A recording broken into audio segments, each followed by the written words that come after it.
Welcome back to Julia in the Garden. It is the time of year again where I like to reflect back before looking forward. So in this video, I am looking back over my 2024 garden.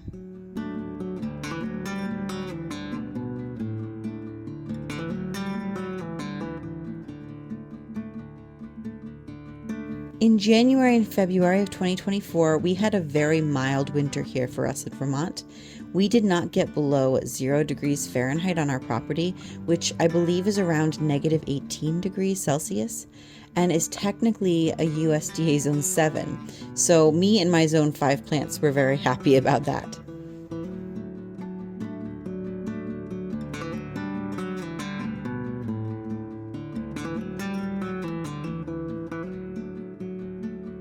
It was still too cold to work outside, however, so I spent time planning the garden, including working in my garden journal.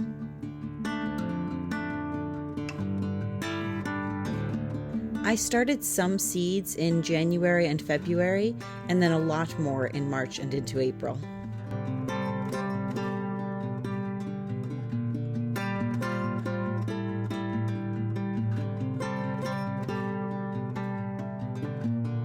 In March, we started having some warmer days where I was able to get out and do some edging in the berry garden.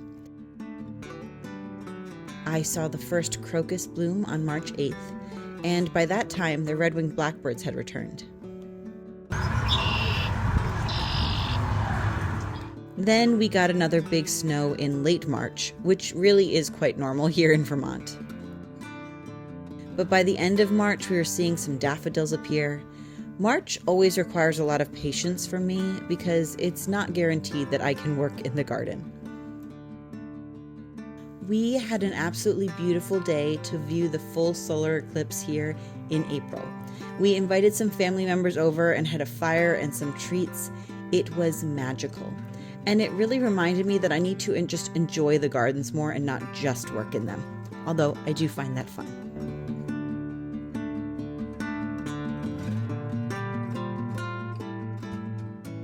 In mid-April, it was warm enough that I could put out some cold weather spring plants, so I planted up my deck and front porch containers, and I absolutely loved how they look. I will probably do something similar this year.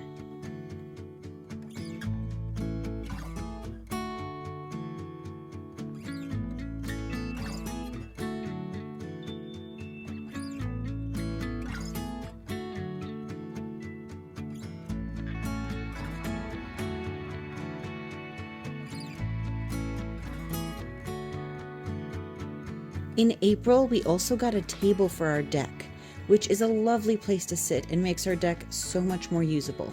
We got the table along with an umbrella from Polywood, and it was a bit of an investment, but I think it was completely worth it. We used the deck 100% more than we used to. The apricot trees that I planted in 2023 bloomed, but unfortunately right before a hard frost, which is why apricots are tricky to grow here, but I'm going to keep trying. The end of April was absolutely beautiful. When I was younger, fall used to be my favorite season, but spring definitely has my heart now.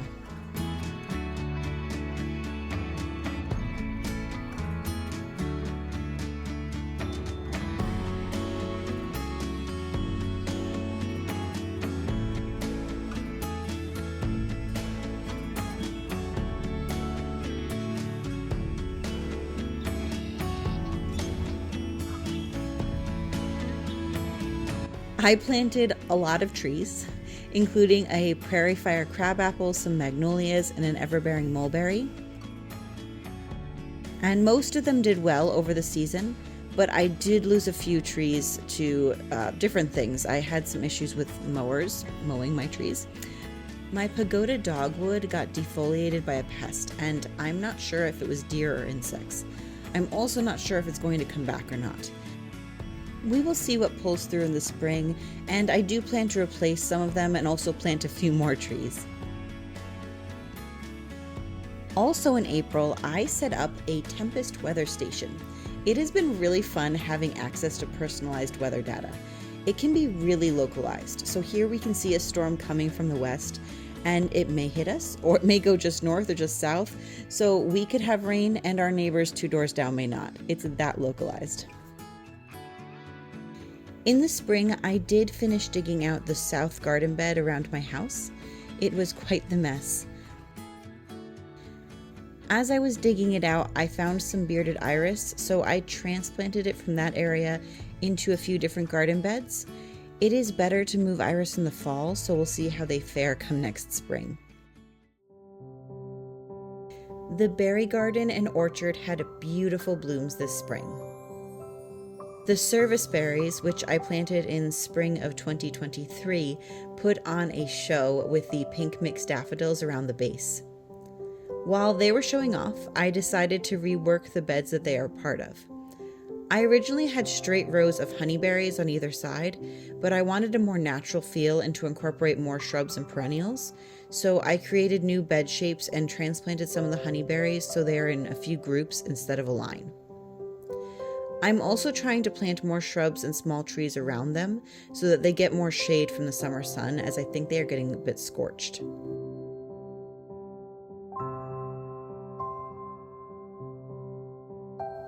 Through the last part of April and into May, many of my berry bushes were filled with flowers. The honeyberries get these yellow tubular flowers, and the blueberries and currants look like little bells.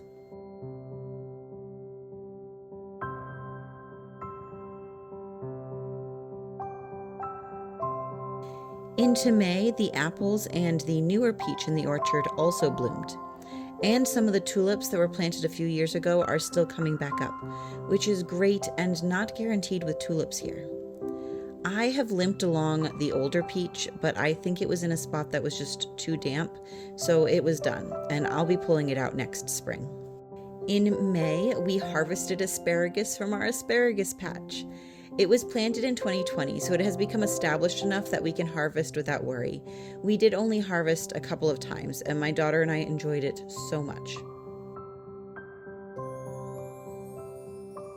On May 26th, I got the potatoes planted. They could have gone in earlier since they can handle some light frost. I mean, they're buried.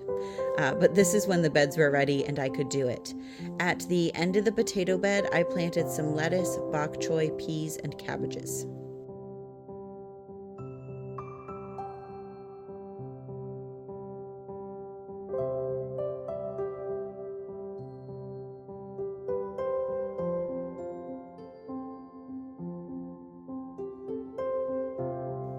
The first peony started to bloom on May 25th. It is a Paula Fay peony and it is a bright pink.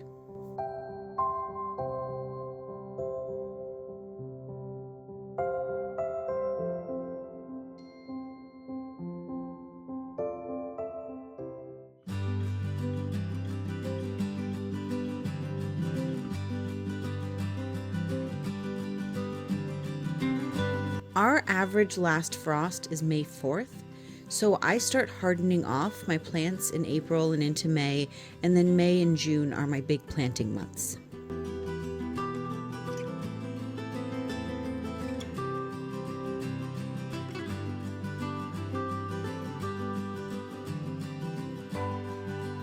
By the end of May, things really started heating up with highs in the mid to high 80s, which is not historically normal for Vermont. There'd be, I think, a couple days in the summer that were that hot, but not regularly. And this was a trend all summer. We had some abnormally high temperatures and high humidity, which I think is normal, but can be brutal when it's combined with the heat. The garden still did beautifully for the most part, but some things like my snapdragons, my ranunculus peas, and lettuce were done earlier than I would hope. It had more of an effect on me. I could also be getting older, but I was less able to tolerate the heat and humidity, and so I didn't spend as much time working in the garden as I would like. In 2025, I'm going to try to be more aware of that and block out garden time earlier in the mornings and in the evenings.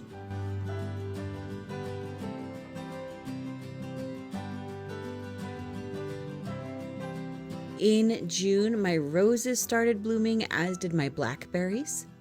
Because it was a mild winter, we did not have the cane dieback that we normally would with the blackberries or the climbing roses, so it was a particularly good year for both. I finished edging the last section of the outside of the rose circle in the beginning of June, and I am so glad that is done. Now I need to get to the rest of the berry garden beds, hopefully in 2025.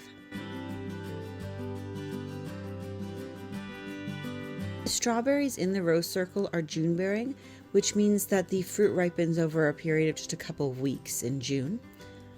And we got a good crop this year, which we ate fresh, and I mixed with some from a local farm to make strawberry jam. We go through a lot of strawberry jam, as it is my kids' favorite, and I like to give it as gifts.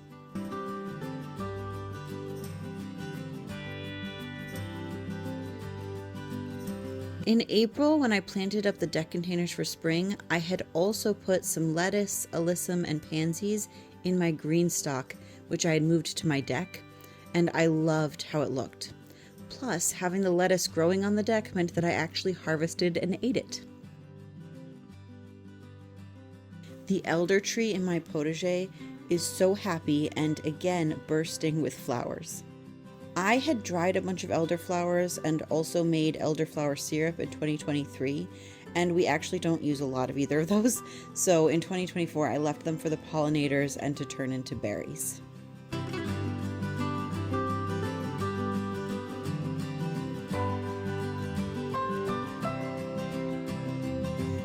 Along with the heat, a big challenge for me this year was weeds growing in my gravel paths. This happens in both the rose circle and the potager paths, where I put gravel over landscape fabric. It took a lot of time to weed the areas of gravel, which I would rather spend tending to the garden beds. However, I'm not ready to give up on the gravel yet. Having the paths as grass was also challenging, as it had to be regularly mowed and the grass kept growing into my beds. So I'm looking at ways to reduce the weeds in the gravel while also trying to budget more time for weeding, especially in the spring and early summer. The Incredible hydrangea hedge in front of the house started blooming around June 20th. I love how they look when they first bloom. The white is so fresh, and the pink buds are a little bit darker than when the petals open, and I think it's a really pretty combination.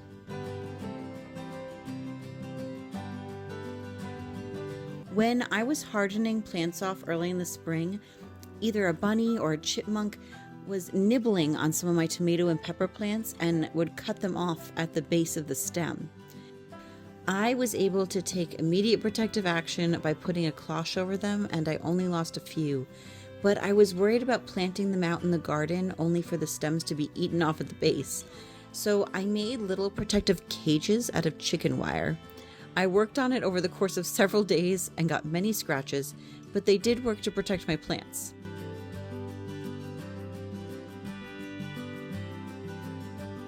I had forgotten that I planted chocolate hollyhocks in the edible flower bed in the potager in 2023, and so they bloomed in 2024, which was a happy surprise for me.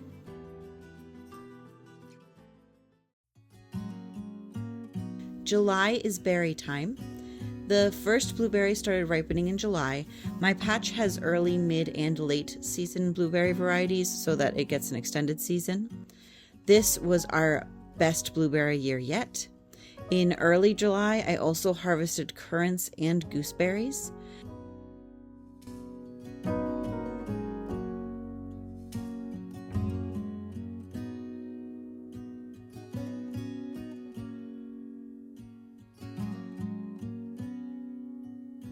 And the summer raspberries also ripen in July, and we had a decent crop despite my neglect of those beds, which still need to be weeded.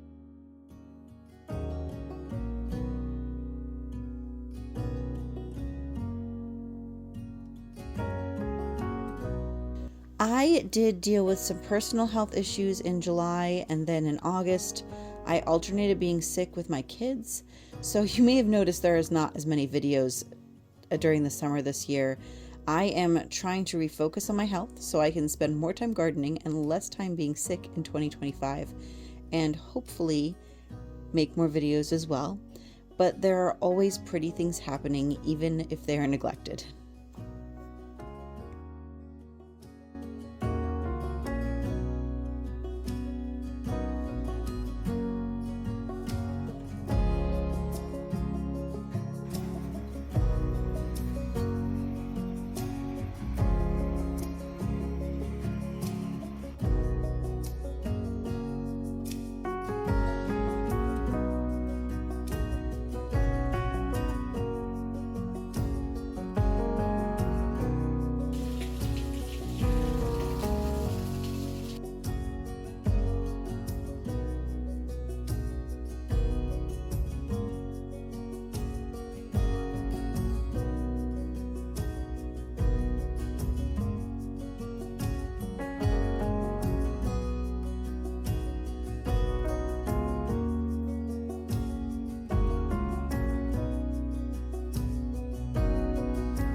The pears are ready to be harvested in August, and it was a great pear year.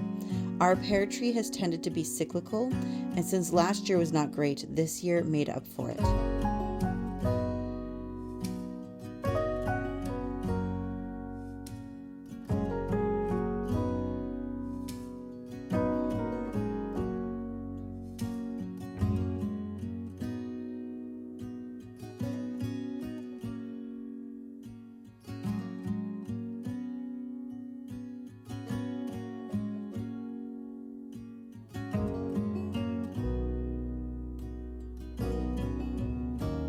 In September and October, the weather was cooler and drier, and I was feeling better, so I started on some of the renovations to the potager.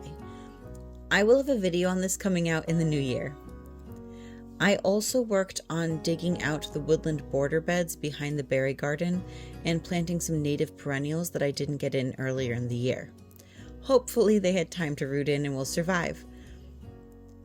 I did get through large chunks of the beds, but did not finish, so I'm hoping to tackle that early in 2025.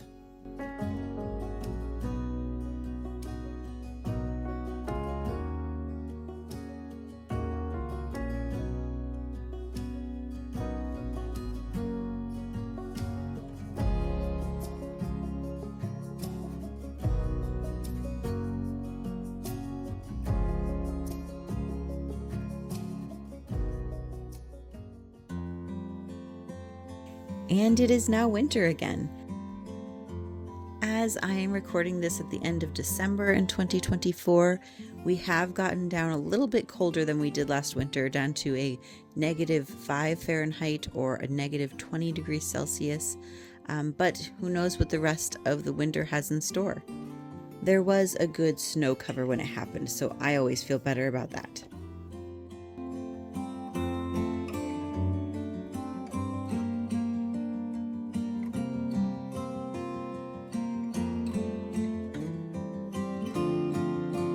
It is always fun to look back on the prior year, and now I am more than ready to start planning the 2025 garden. I have started already a little bit. I will see you all in 2025. Happy New Year, everybody.